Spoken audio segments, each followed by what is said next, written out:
Já foi dito que, pouco antes de Atlantis desaparecer, um de seus sábios subiu uma colina alta no meio da ilha.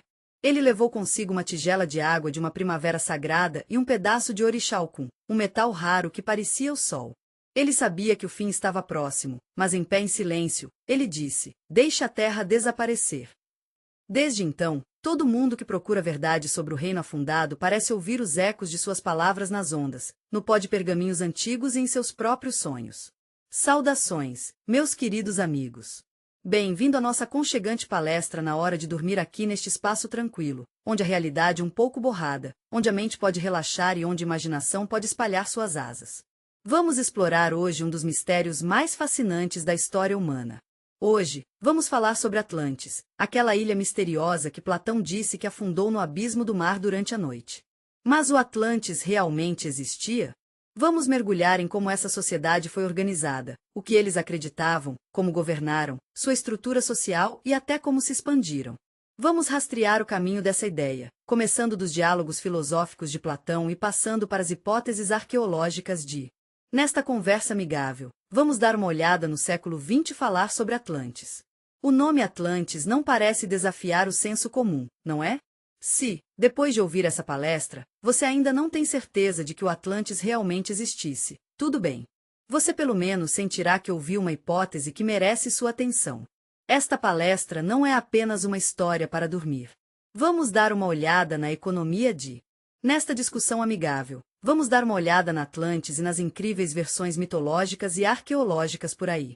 Vamos mergulhar na estrutura do Estado para entender os pensamentos de seus adoráveis habitantes. E, é claro, exploraremos as razões pelas quais essa ilha poderia ter desaparecido. Esta palestra é perfeita para aqueles que gostam de se afastar com o som suave de uma voz, levando você a uma jornada de reflexão. Se você está procurando um pouco de paz ou apenas uma boa pausa do habitual, esta palestra é para você. Prepare-se para embarcar em uma jornada pelo mundo antigo, onde os mitos e enigmas da história aguardam. Fique confortável, embrulhe-se em um cobertor e deixe sua mente cair. Um por um, as vozes do passado desaparecerão, deixando você com o som suave das ondas que nos carregam no tempo.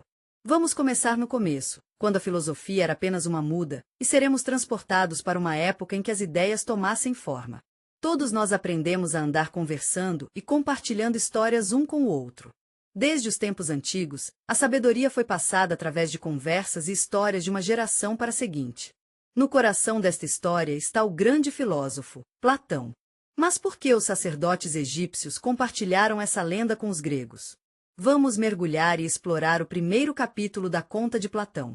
Como surgiu a ideia de Atlantis? Não tenho certeza se podemos chamá-lo de verdade, mas não é um pensamento bonito?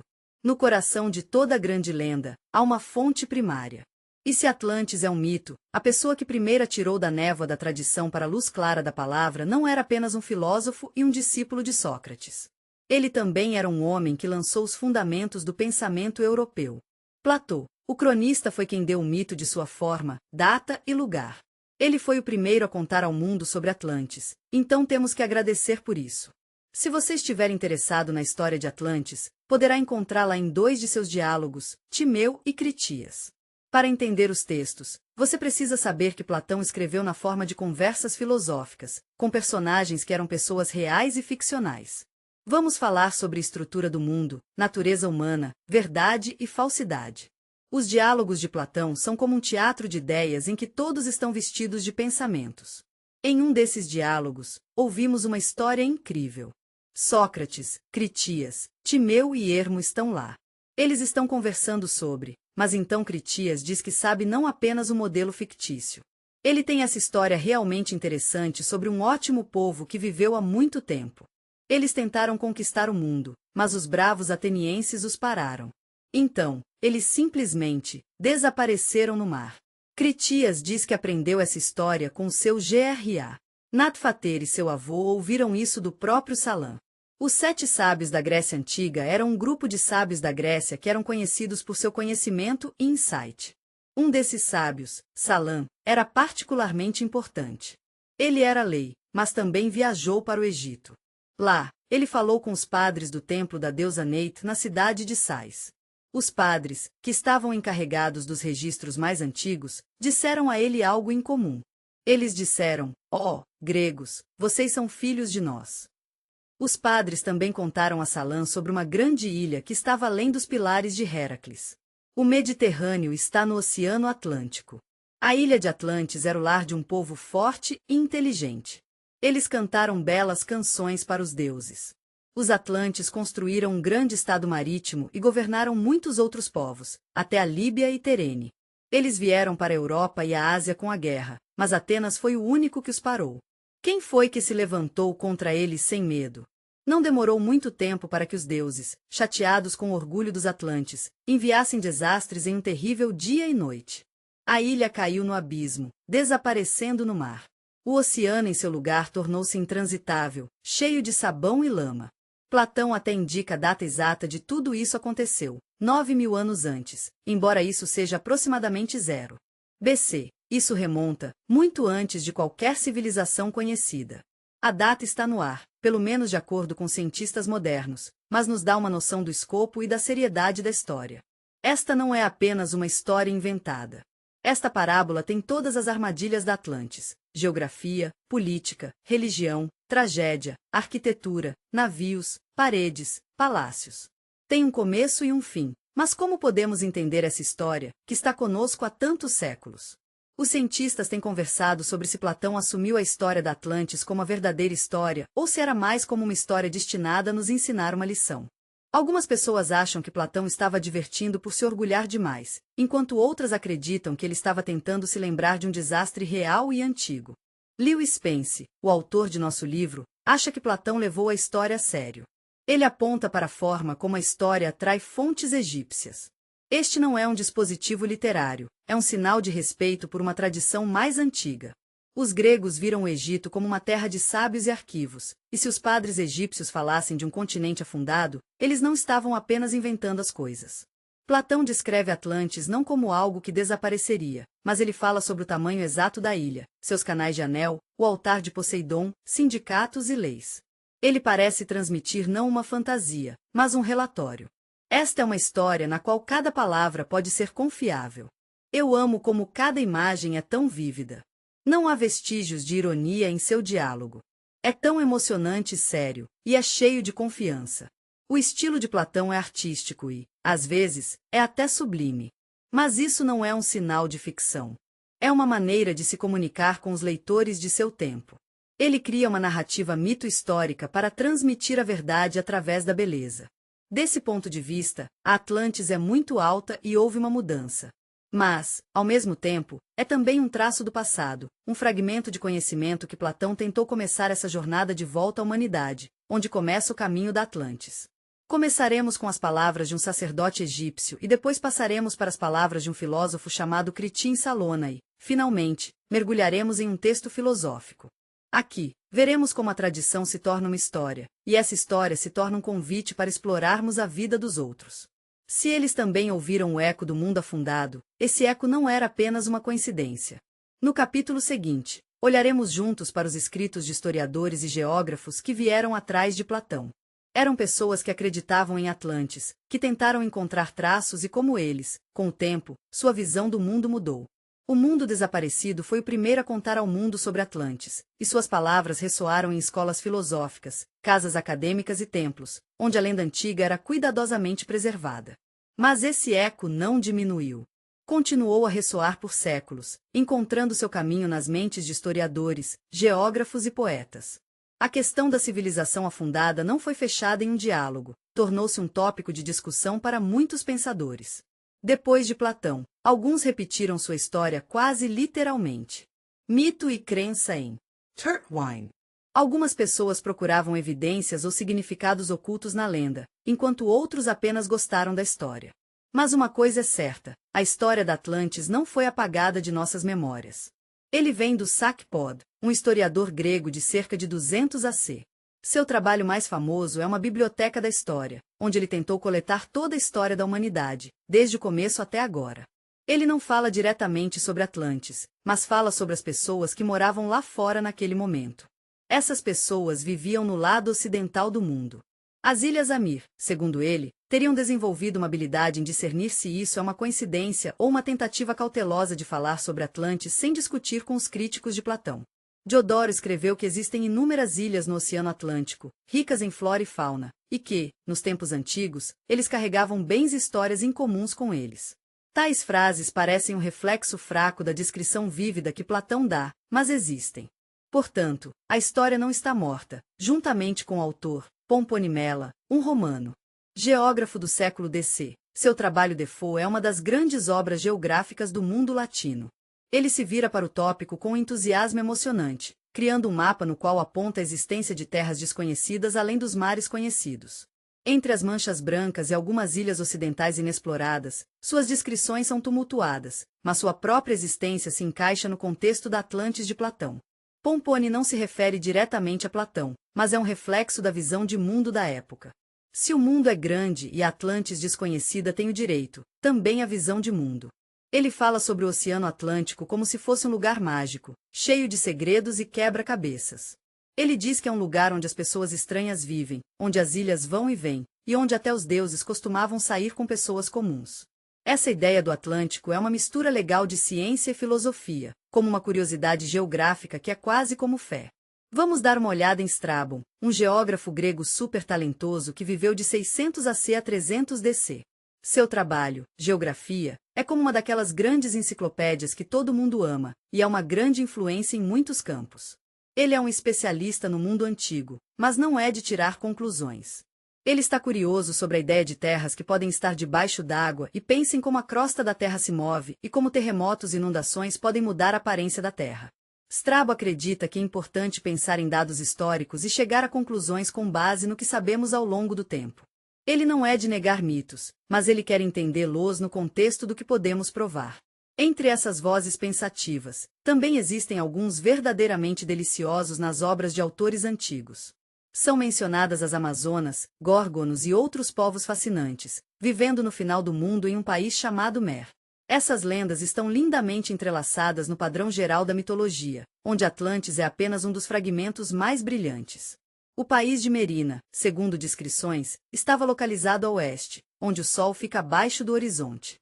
Havia mulheres guerreiras, monstros viviam e fenômenos estranhos ocorreram. Isso pode ser considerado ecos do antigo mito e história de Platão não eram opostos, eles eram apenas maneiras diferentes de descrever a realidade. Mito falou do que esquecemos, mas não perdemos.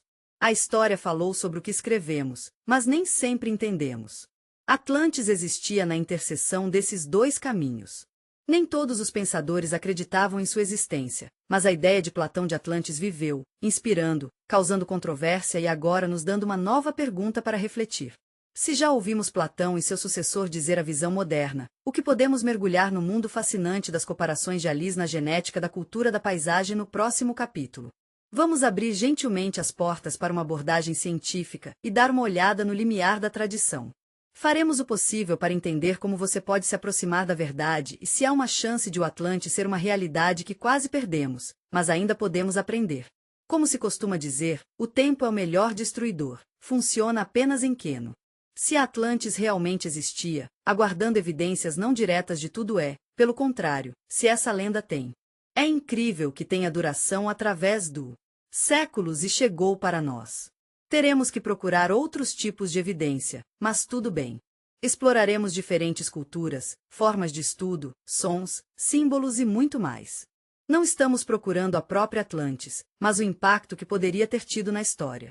Como Lewis Spence escreveu, não é muito provável que encontremos evidências documentais diretas sobre uma civilização que se foi por mais de 11 anos e meio.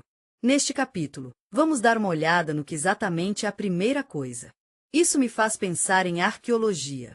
Se a Atlantis era uma civilização real, deve haver alguns vestígios deixados para trás. Podemos encontrar templos, edifícios, canais, cerâmica ou ferramentas. Mas aqui, as coisas são um pouco diferentes. Segundo Platão, a ilha do continente desapareceu da noite para o dia por causa de um terremoto e uma inundação. Isso não é apenas uma catástrofe, é destruição completa. Se a ilha estivesse debaixo d'água, os arqueólogos não poderiam fazer seu trabalho lá. Eles não seriam capazes de encontrar ou desenterrar algo enterrado sob camadas de lodo ou que já haviam sido destruídos pelo oceano. Não é uma biblioteca, mas ainda é incrível. Não apenas armazena as coisas, isso os absorve. E mesmo sob a água, as pessoas encontram todas essas formas misteriosas e estruturas subaquáticas. Existem todos os tipos de achados científicos e quase científicos, como no Oceano Atlântico, inundaram planícies e plataformas estranhas na costa. Nas belas águas azuis, há uma estranha crista de pedra que se estende até os deuses no fundo do mar. Não é um recife de coral, mas ainda é uma visão bonita de se ver. Não é um recife de coral, mas com certeza é lindo. Tem cerca de 700 metros de profundidade. Algumas pessoas pensam que é apenas uma plataforma de calcário, mas é realmente interessante que os pilares tenham sido apontados por Platão aqui, na direção além de Hércules.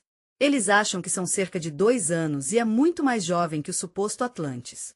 A geografia e a escala são sugestivas, não são? Ou talvez este seja o canto superior esquerdo de algo muito mais velho, escondido profundamente sob as camadas de tempo ao sul. No oeste, entre Cuba e Yucatano, há outro mistério para explorarmos. Nossos sonares registraram algumas formações geométricas interessantes a uma profundidade de mais de 600 metros. Eles viram formas retangulares e quais podem ser os contornos possíveis das pirâmides. A água é calma e tranquila, mas seu silêncio fala muito. Se esses objetos realmente estão nessa profundidade, significa que eles existiam antes que o oceano subisse após a última glaciação, um tempo referido por Platão como há poucas evidências, ainda menos pesquisas. Mas a própria localização no coração da região do Atlântico faz com que isso encontre um dos mais intrigantes. É fascinante, não é? Quero dizer, não podemos ter 100% de certeza de que esses lugares são Atlantes, certo? Nem um único prato em Bimini ou uma fundação siltada perto de Cuba tem essa inscrição: atlanteianos moravam aqui. Mas, você sabe, eles são como ecos, traços de alguma coisa. Talvez essas não sejam as ruínas de apenas um país, mas pedaços de uma camada cultural compartilhada que uma vez cobriu as margens dos oceanos. Em seguida, temos geografia e geologia. A Terra muda, os continentes flutuam, as montanhas crescem e as ilhas afundam. Os cientistas estudam processos tectônicos há muito tempo, e muitos deles concordam que faz 12 anos desde 2000, e o clima mudou muito nesse período. Este foi o fim da última era glacial e os níveis do mar subiram, inundando áreas costeiras. As áreas inteiras ficaram debaixo d'água, como no Saara.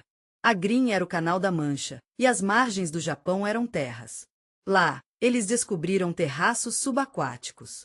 Talvez a Atlantes não seja apenas uma ilha, mas uma região inteira. Parte dele ficou debaixo d'água, mas o resto permaneceu, embora mudasse completamente. Era um lugar entre Europa e América, entre o norte e o sul, uma cultura aquática, uma tribo. Se esse território existisse, poderia ser o berço de muitos. Se houver semelhanças nas lendas de diferentes continentes, talvez isso não seja apenas uma coincidência. Talvez seja uma consequência de uma história comum. Aqui estamos, abordando a etnologia. Este é a ciência das pessoas, sua cultura, costumes e linguagem é tão interessante. Muitos povos têm uma lenda sobre a terra dos Vo, os maias e os astecas. Este é o Atlan, os bascos, Ibar, Celts, Ovalon, tribos africanos e a terra foi afogada em punição, até os povos da Polinésia. Ei, você já ouviu essa história sobre um ótimo ilha que foi destruída por uma tempestade? É interessante como o medo da água é um arquétipo tão universal. Quero dizer, basta olhar para todos os diferentes mitos das inundações em diferentes culturas. Mas também é interessante quando você percebe que muitos desses mitos também falam sobre civilizações avançadas, orgulho, raiva dos deuses, destruição e memória. Até os nomes são semelhantes às vezes. É como se eles estivessem cantando a mesma música, sabe? Alguns pesquisadores estão realmente interessados em paralelos culturais. Eles dizem que, se encontrarmos tradições, rituais e formas arquitetônicas em partes remotas do mundo que não podem ser compartilhadas, talvez elas tenham uma origem comum. Eles chamam isso de complexo Atlantes. É uma coleção de elementos culturais, do conhecimento astronômico ao culto à água, que é repetido em diferentes regiões, mas não tem uma fonte óbvia. Por exemplo, observe as pirâmides do Egito, Mesoamérica e até China. Por que esses povos diferentes chegaram à mesma forma arquitetônica? Porque o ritual se trata de fazer a pessoa se sentir pura e limpa novamente. É interessante a frequência com que vemos imagens de cobras, o sol e o grande oceano em diferentes culturas ao redor do mundo. Algumas pessoas pensam que havia uma civilização nos tempos antigos que iniciou todas essas ideias, e embora essa civilização não esteja mais por perto, sua influência ainda pode ser vista em nossos símbolos, rituais e até em nossos genes. Isso não é prova, mas é algo em que podemos olhar e pensar.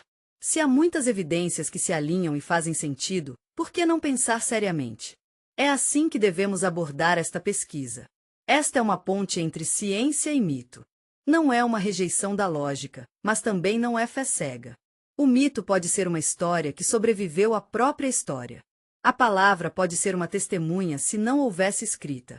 Como pesquisador, sua tarefa não é apenas rejeitar o impossível, mas também perguntar: e se? E se já assumimos que Atlantis é um fato geográfico, como podemos encontrar a Terra perdida no mapa se o Atlantis estiver realmente lá? Existia, por isso tinha seu próprio lugar, sua própria forma, seu próprio território. A geografia é tão importante para a lenda. Não é apenas um pano de fundo, é a chave.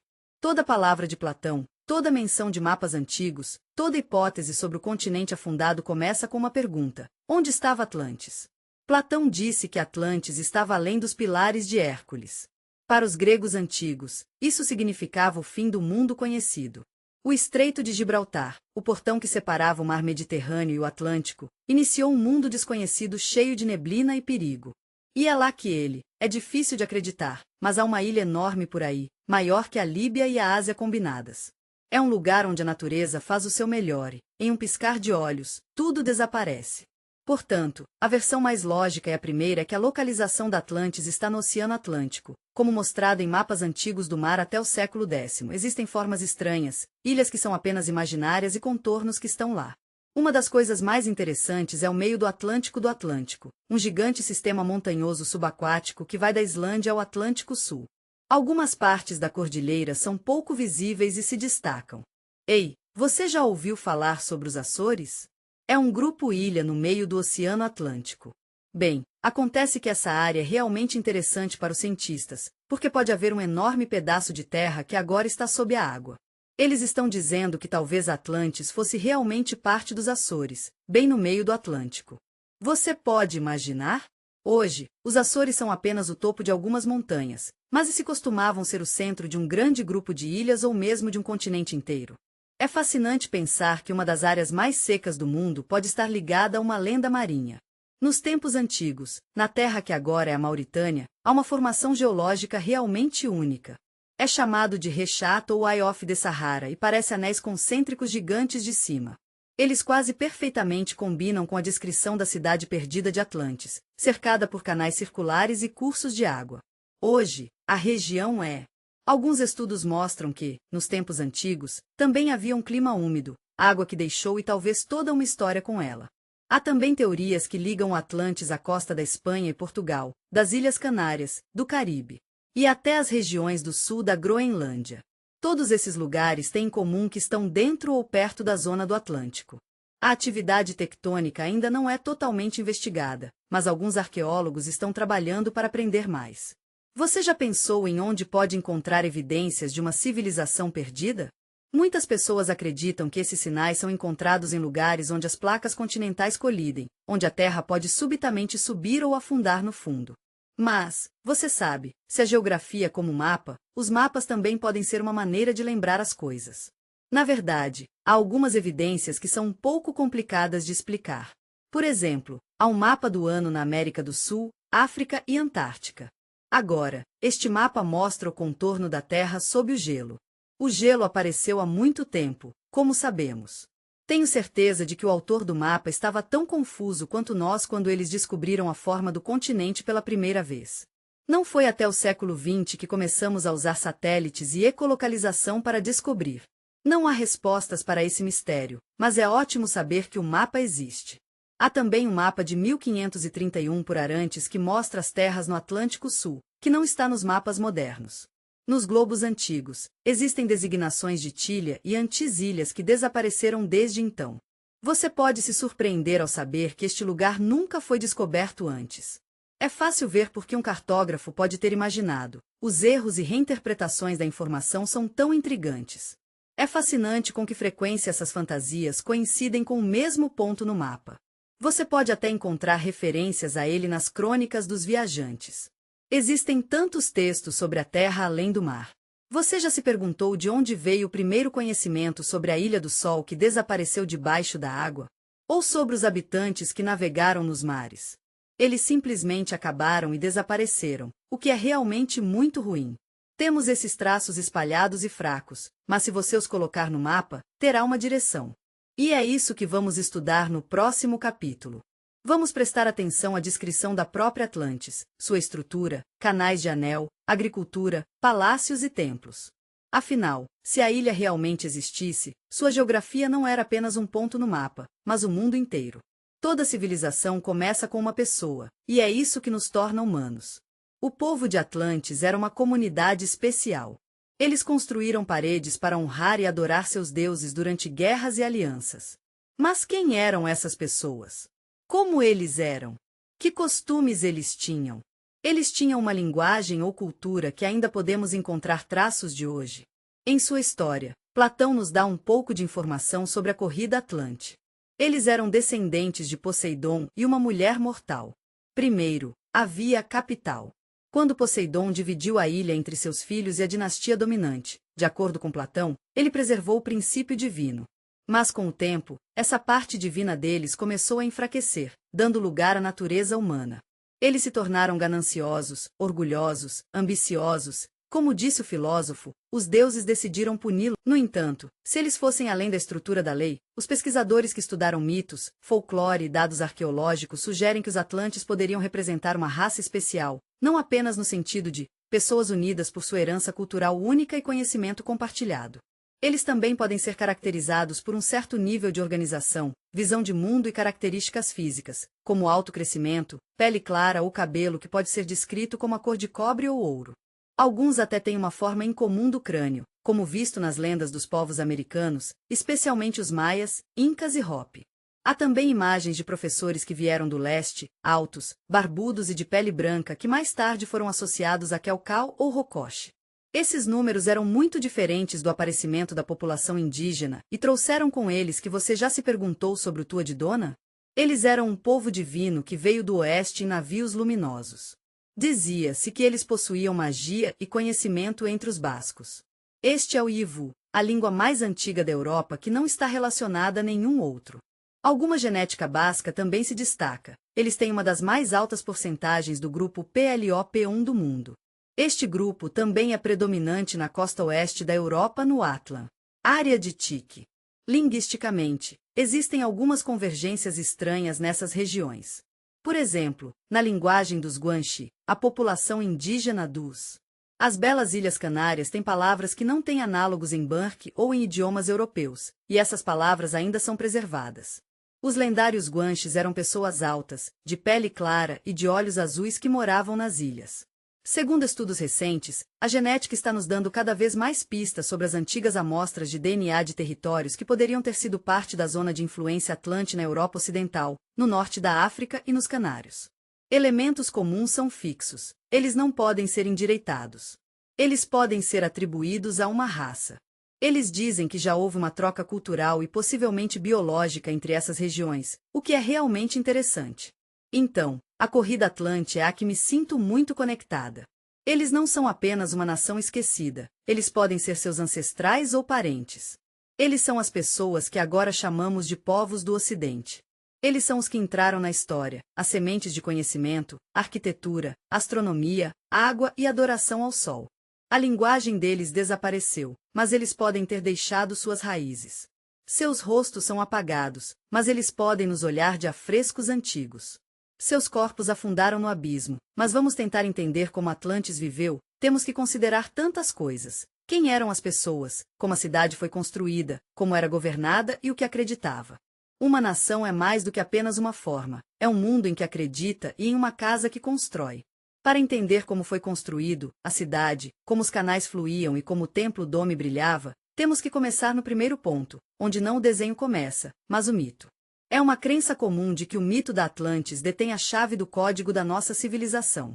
Nesta história, o sol começa com Poseidon. Na sua essência, é uma história de um deus que se apaixona por um reino mortal da água. Mas se deixarmos de lado os detalhes específicos, o coração da história permanece o mesmo. É uma bela narrativa de como a ordem triunfa sobre o caos, como o poder se torna uma bênção e como os rituais se tornam o fundamento das leis. Talvez seja um segredo mantido seguro em símbolos. De acordo com a adorável história de Platão, Poseidon se tornou o ancestral dos Atlantes em uma encosta no meio das tempestades do oceano. Ele encontrou uma mulher mortal cuja alma brilhava como o amanhecer e escolheu proteger os anéis residentes de terra e água. Ele colocou a primeira estrutura de seu futuro lar e nomeou a ilha em homenagem ao primogênito, Atlas. Ele se tornou um símbolo de estabilidade, com seus descendentes, iniciou uma dinastia de grandes reis. Esses 10 governantes eram um grupo unido. Eles se conheceram no horário designado, fizeram sacrifícios e beberam de um copo para o qual o sangue fluía. O templo principal de Poseidon estava no coração da capital.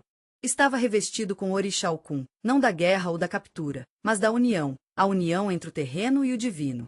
O relacionamento entre Deus e a mulher, e os 10 irmãos, é uma coisa linda. Não é apenas uma estrutura simples, no entanto. O mito é um modelo de filosofia e arquitetura do Estado.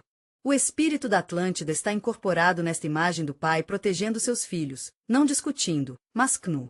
Foi daqui que a cidade cresceu, com tudo construído como uma mandala. Agora que vimos o que era Atlantis, vamos explorar suas maravilhas juntas. Agora estamos prontos para mergulhar no coração de nossa discussão, o nível de civilização descrito por Platão.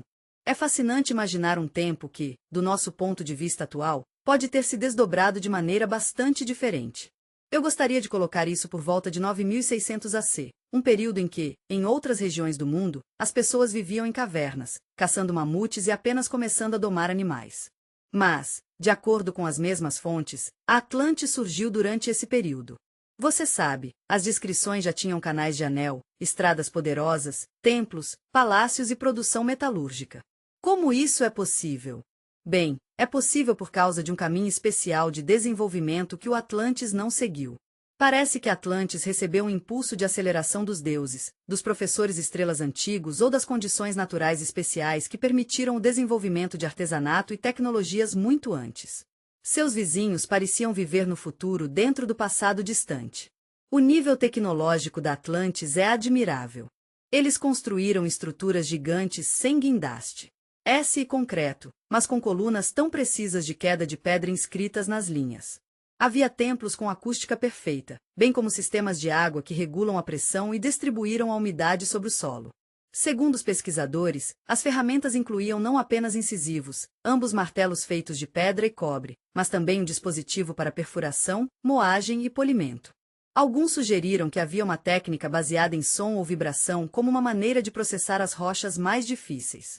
Podemos ver algumas evidências disso em estruturas antigas em todo o mundo. Existem orifícios, sulcos e recessos que sabemos que não poderiam ter sido criados. No coração da metalurgia da Atlântida, havia um lugar especial que foi mantido caro por todos. Era um lugar onde o poder da natureza e o artesanato do homem se uniram. Achal Platão fala sobre esse metal, que foi encontrado após a extração do ouro da ilha. Foi usado para decorar templos e paredes, acrescentando um toque de beleza ao mundo. As pessoas acreditam que Orixá-Okun era uma mistura de cobre e outros elementos, como zinco ou estanho. Tinha um brilho único, como um ouro avermelhado que parecia pegar a luz do sol.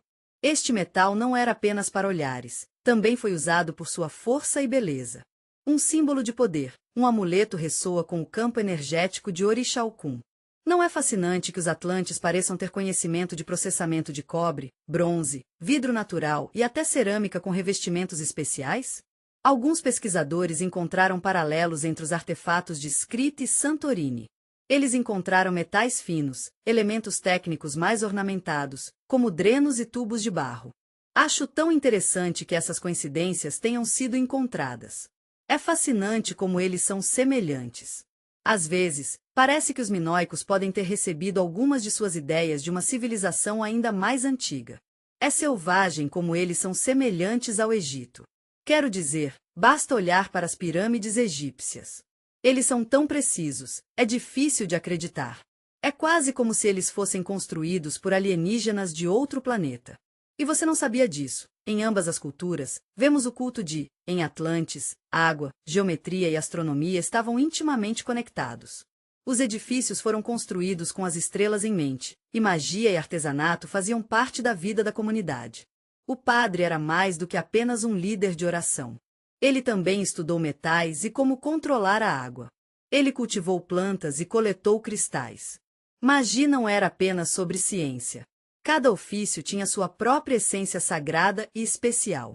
O carpinteiro, por exemplo, sabia como usar as proporções da seção de ouro, o mestre de pedra e o ritmo da respiração das rochas. Todas as ações eram um tipo de rito, e o resultado foi um reflexo do eu interior. Aqui, não havia restrições, apenas um tempo de autoconhecimento. O sistema político da Atlantis, como Platão descreve, era mais do que apenas uma estrutura administrativa. Era um organismo vivo, distribuído por vários distritos, cada um único. As pessoas de lá foram governadas pelos descendentes de Poseidon, e todos se sentiram iguais em sua honra. As regras sênior da VMI não eram como um déspota, mas como o primeiro entre iguais. Eles foram reconhecidos por outros por sua sabedoria, antiguidade e conexão com a família do Pai Divino. Cada reino tinha sua própria capital, centro administrativo e detalhes. Em algum lugar, os artesãos prevaleciam e, em algum lugar, as guarnições militares estavam estacionadas. Então, até onde os olhos podiam ver, havia campos e vinhedos. Os atlantes entenderam o equilíbrio, não em identidade, mas na diferença. Alguns distritos forneciam grãos, outros navios e assim por diante. Era uma união em que todas as partes eram necessárias, como os órgãos do corpo. As reuniões dos governantes foram realizadas no templo central em um dia estritamente fixo, quando as estrelas estavam certas. Antes do início, todos ofereceram um ritual do que era formal, mas também quente e amigável. Um sacrifício, bebendo de um copo sagrado, começou a discutir. As decisões foram tomadas juntas e o poder foi baseado na confiança, não no medo. A lei foi vista como um núcleo interno, uma parte natural da vida, e todos escolheram seguir lá. O Código de Leis da Atlantis não era apenas uma lista de regras e punições. Foi um texto filosófico que promoveu a harmonia. Por exemplo, o comércio entre os distritos foi regulamentado não por tarifas, mas por medidas de abundância. Antigamente, se um distrito tivesse mais colheitas do que sabia o que fazer, esperava-se que compartilhasse com o distrito W. Aqui as culturas falharam. As famílias nobres de cada distrito estavam ligadas por sindicatos familiares, e esses sindicatos foram supervisionados por um conselho de padres.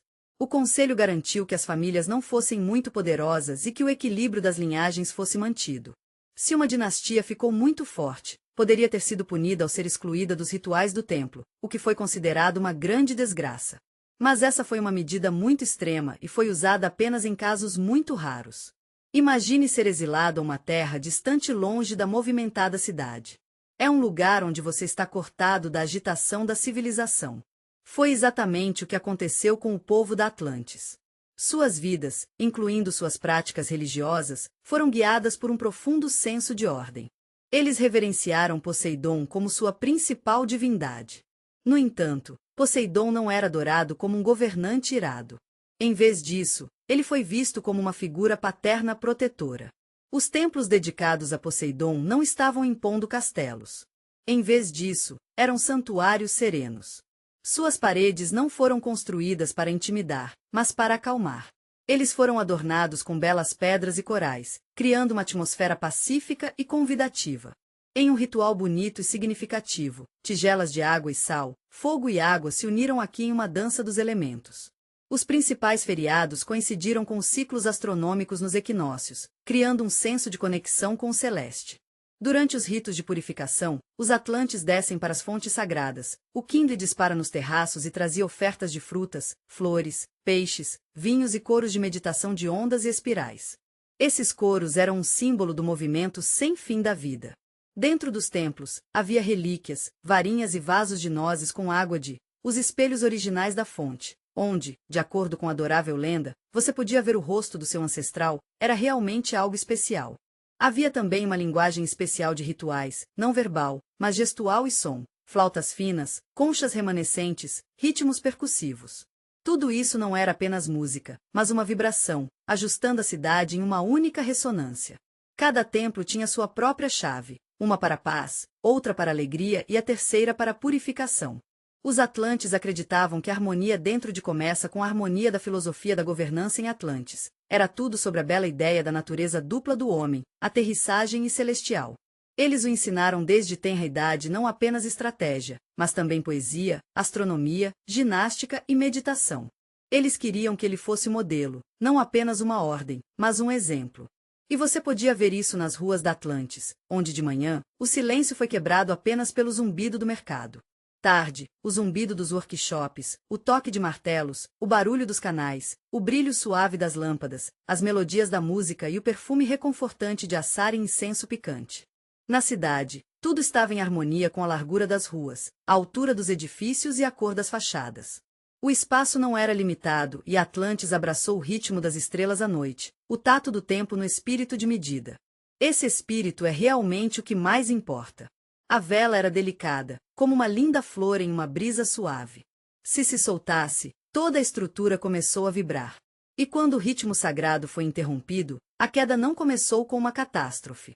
Tudo começou com silêncio, com uma pequena rachadura que não parecia na parede, mas no coração.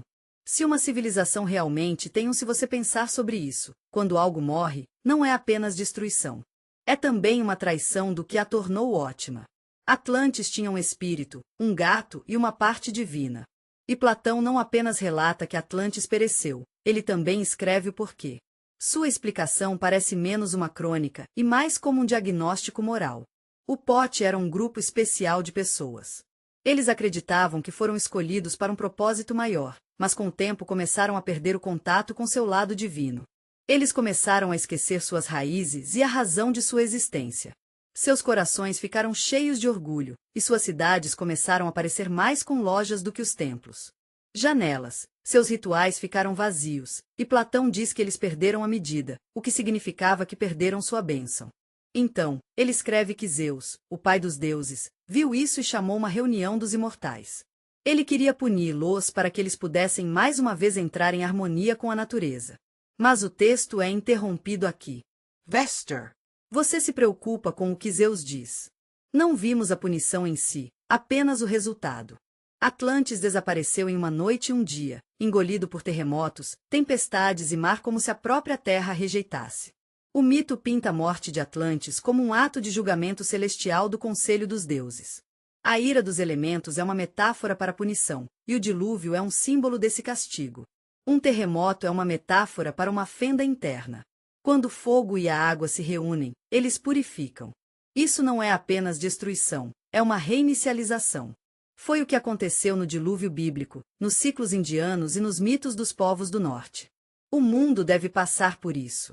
A destruição é uma coisa difícil de lidar. É difícil lembrar quem somos e o que estamos fazendo de errado.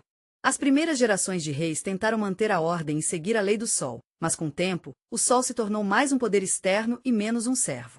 O ouro, que costumava ser um símbolo do sol, tornou-se um sinal de superioridade. Canais, as tradições não desaparecem, então acontece. A civilização não desmorona quando as paredes caem. Ele morre quando não há significado por dentro e o brilho ainda está lá fora. É neste momento que a queda começa, não no dia em que a tempestade chega, mas no dia em que o espírito se perde no diálogo. Em Timeu, Platão enfatiza na última era, a bela cidade-estado de Atlantis começou a crescer e queria governar o Mediterrâneo Oriental.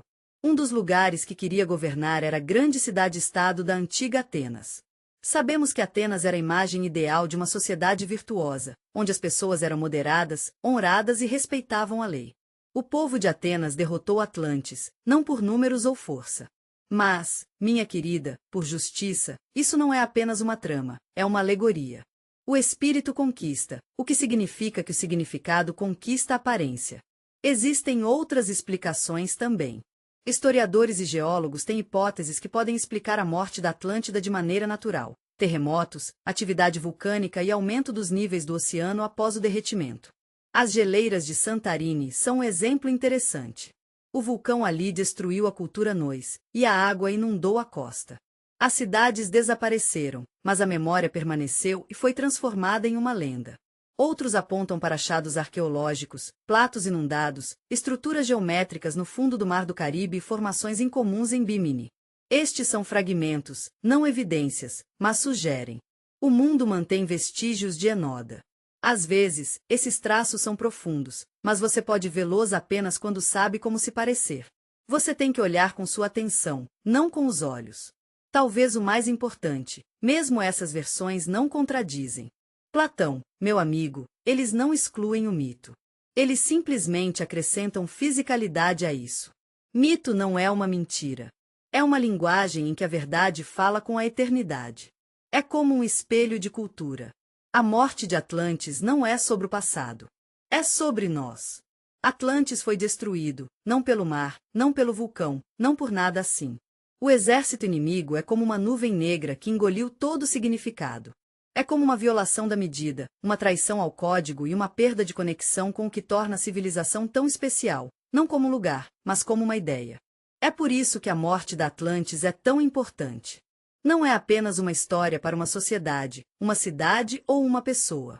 É um lembrete de que todos carregamos um pedaço de Atlantis conosco e todos temos o poder de trazê-lo de volta à vida. Mesmo quando desapareceu, a Atlantis deixou sua marca. Não deixou sua marca na areia, mas em memória, em pedra, em código cultural, em ritos, símbolos e arquitetura. Essas coisas foram transmitidas para os novos povos. Veremos no próximo capítulo que Atlantis desapareceu, seus palácios foram cobertos pela água, suas leis foram lavadas pelo tempo. É interessante como o ouro foi dissipado, mas os ecos da Atlantis ainda podem ser encontrados no sopro de outras culturas, em mitos e tradições. É como se houvesse um centro, um eixo central, uma luz que não queima mais, mas ainda ilumina o que é comumente chamado de Complexo Atlantis. Não é apenas um monte de mitos, sabe? É como uma matriz cultural, uma coleção de costumes, símbolos e ideias.